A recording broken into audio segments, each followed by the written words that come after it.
la team, c'est Rutax et aujourd'hui on se retrouve pour une nouvelle vidéo et je vais te parler de comment entretenir ton ballon de freestyle football. Voilà, moi j'utilise la Whitefire de Urban Ball. Bon, maintenant elle est grise, mais ça on s'en bat les couilles. Le plus important, c'est sa matière, elle est en caoutchouc et ce qui permet de s'accrocher à n'importe quelle surface. Tu vas me dire que nettoyer ton ballon, c'est simple, il suffit de l'eau et du savon et tu frottes un peu et voilà, tu as nettoyé ton ballon. Oui, c'est vrai, mais non. Voilà, au bout d'1 an et demi d'utilisation, j'ai fait le nettoyage avec de l'eau et du savon 4-5 fois, mais après ça marche plus du tout parce que le ballon il est trop usé et j'ai peut-être la solution à ça. Donc voici le produit, donc c'est le Maxi Regrip de la marque Select. Normalement c'est un produit utilisé pour les ballons de hand, mais j'ai remarqué que la matière des ballons de hand c'était la même que celle des ballons de freestyle football et je me suis dit pourquoi pas essayer avec cette espèce de colle qui permet de regripper les ballons et c'est ce qu'on va faire tout de suite, c'est parti, allez. Donc la première étape c'est d'enlever la première couche de saleté du ballon avec du liquide vaisselle et utiliser un chiffon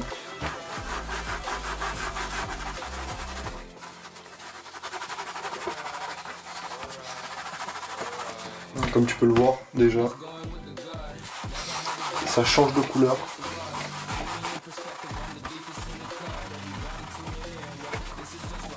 A few moments later. On peut le frotter avec de l'eau, le nettoyer pour enlever toute la mousse.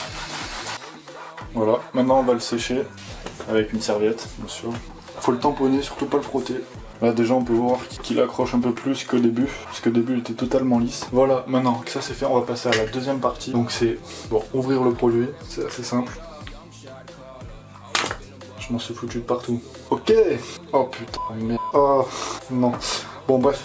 On va poser ça là, on est foutu de partout, c'est pas grave. Donc ça c'est indiqué pour les ballons de hand, mais comme les ballons de freestyle sont 2 fois plus gros, on va en mettre une partie comme ça sur ce côté, et la même de ce côté.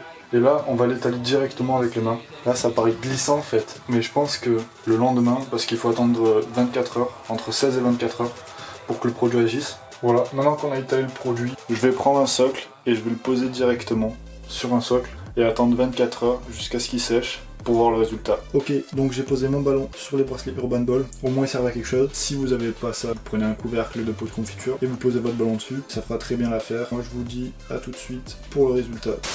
Yo la team, on se retrouve après 24 heures de séchage et puis voilà, ouais j'ai bégayé sur le mot depuis tout à l'heure. Donc voilà, le ballon il est là maintenant, donc tu peux voir que le ballon il colle super bien. Tu peux même entendre le bruit du début, tu sais le petit accrochage quand tu vas envoyer ton ballon. Le produit ne colle pas au doigt après l'utilisation, franchement c'est un truc de malade. Et maintenant on va parler du prix de ce produit parce que voilà, il n'est pas donné, hein. Je l'ai payé 25 € avec les frais de livraison sur Amazon et je peux te dire que ça fait mal pour un seul ballon. Je te le conseille pas pour un ballon, mais si tu as plusieurs ballons à entretenir, que tu te sers plus en fait, que tu laisses dans un coin, je sais pas, entre 3 à 4 ballons, je te conseille d'utiliser ce produit pour rénover tes ballons et pouvoir t'en resservir. Et si tu es seul, avec plusieurs freestylers, vous achetez le produit et vous entretenez votre ballon ensemble. Sur ce, je te mets les liens dans la description et j'espère que cette vidéo t'aura plu, que tu vas liker, commenter et t'abonner. Et moi je te dis à la prochaine.